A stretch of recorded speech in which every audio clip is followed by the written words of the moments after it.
Hey guys, we are back with more composite figures, and this time we're going to be doing something a little bit different. So in the last video, every composite figure that we did was two shapes that we added their area, or like one big shape we found the perimeter of.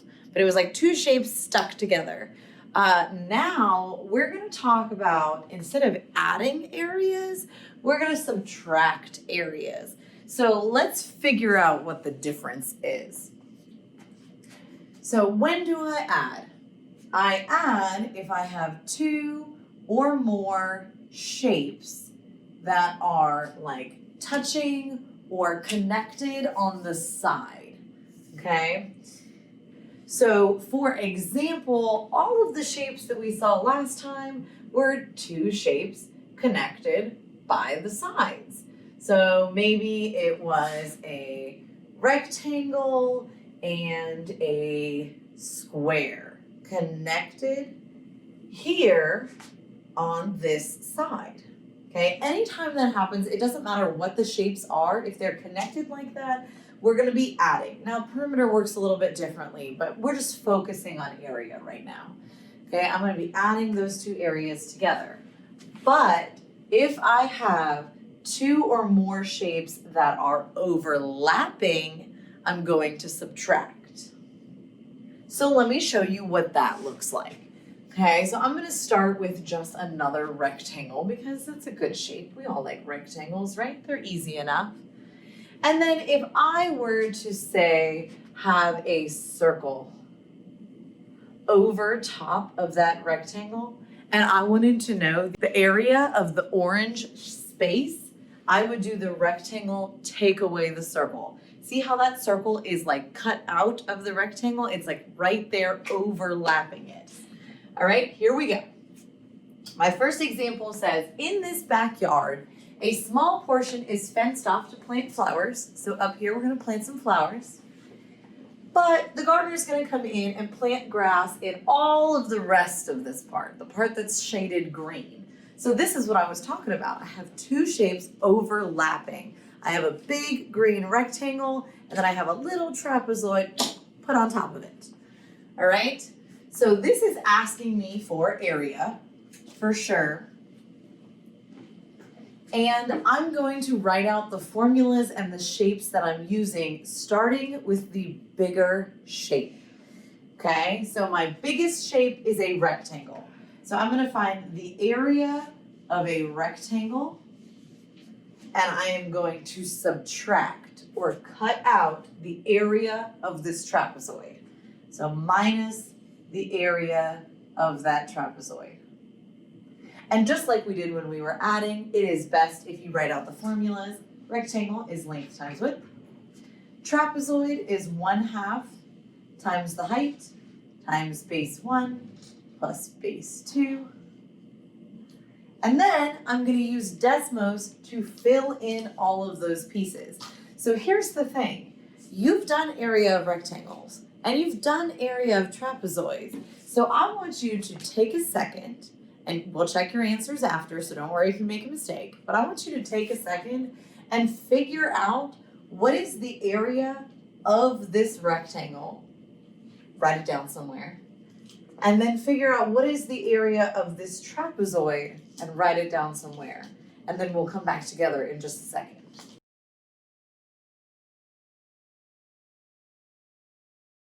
Alrighty, let's check what you got.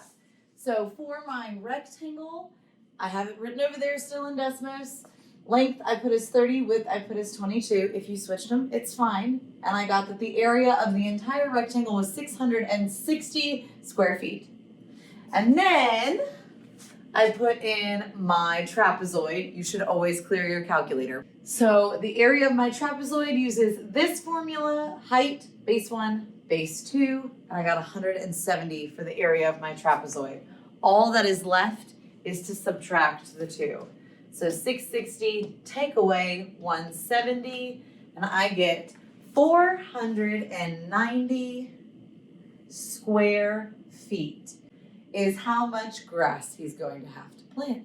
And that's the end of that one. That is awesome, Miss Benson. Thank you. Is there another one to try? There are 2 more to try. No way. Yeah. All right, let me try this one. Okay, so there's the mayor, right?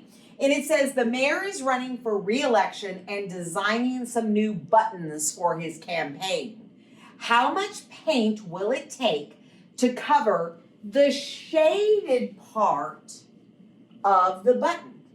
Well, first of all, we're talking about the shaded part, but if you notice, they are overlapping. The triangle is over the top of the circle. So, what is the problem asking for? It's asking for the area of the circle and subtracting the area of that triangle to find the area of what's left over. So it's as if you have a circle and you're cutting out that triangle and you just have the shaded part left. So the next thing we're going to do is write those formulas. So the area of a circle is pi r squared. Then, of course, we would subtract the area of a triangle, which is 1/2 base times height. So again, like you did on the last one, we're going to go ahead and let you do this. Go ahead and find the area of that circle. Go ahead and find the area of that triangle, and let's see what happens if you subtract them. Let's see what you get. So go ahead, take a couple of minutes and work on that, and we'll be back with the answer.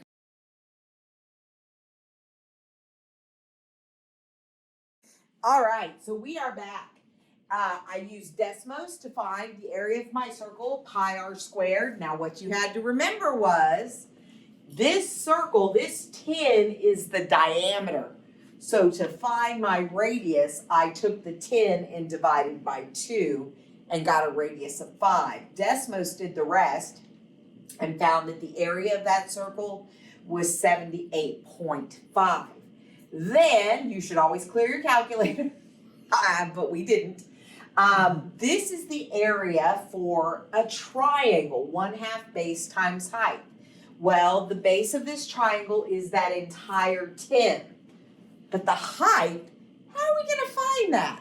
Well, if you think about it, the height makes a right angle right here, which is the same as your radius. So if this diameter is 10, that means that diameter is 10. Divided by 2, your radius is 5. That'll happen a lot, so make sure you understand how that happened. So the area of your triangle is 25.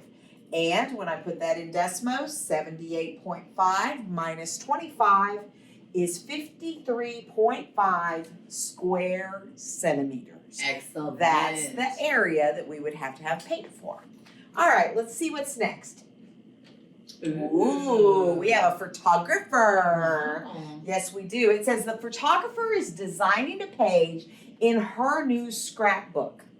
She plans to glue 2 square photos on the page and cover the rest with a light blue paper. How much paper will she need to cover the shaded area? All right. Well, again, you've got 3 shapes here, a rectangle and 2 squares, but the squares are on top of that rectangle, so that means you're going to do some subtracting. She's also talking about covering, so you know she's asking about area. But to figure out what this shaded area is, you'd have to start by finding the area of the rectangle. Then you'd have to subtract the area of the first square and subtract the area of the second square. So you're going to have to be real careful here not to make any boo-boos, okay? You're going to have to keep everything separate till the very end. But I think y'all can do this. So I want you to actually write the formulas, figure out each piece, and give us an answer. And we're going to check back in a bit and see if you got that, okay? We believe in you.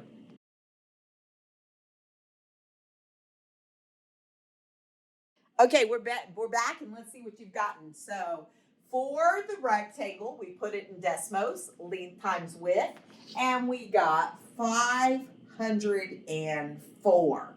Now for the area of the larger square, we're gonna go ahead and just do this without Desmos, but I suggest always using Desmos. 8 times 8, length times width, is 64. And for the small one, 5 times 5, length times width, is 25. If you'll remember, we told you that even for squares, we use the rectangle formulas. So we're going to start with 504 and subtract 64 and subtract 25, and we're going to get an answer of 415 inches squared. That's a lot of paper. It is a lot of paper. It must be a really big scrapbook. You know, scrapbooks are like big, weird sizes. That is true. I don't know. All right, guys. So you know how to do this, okay? If you need help, come back, rewind, watch the videos. Ask your teachers. We're here to help you. But with Desmos and taking a very step-by-step orderly process to this, you're going to get everything right. Blow math away. We'll see you later.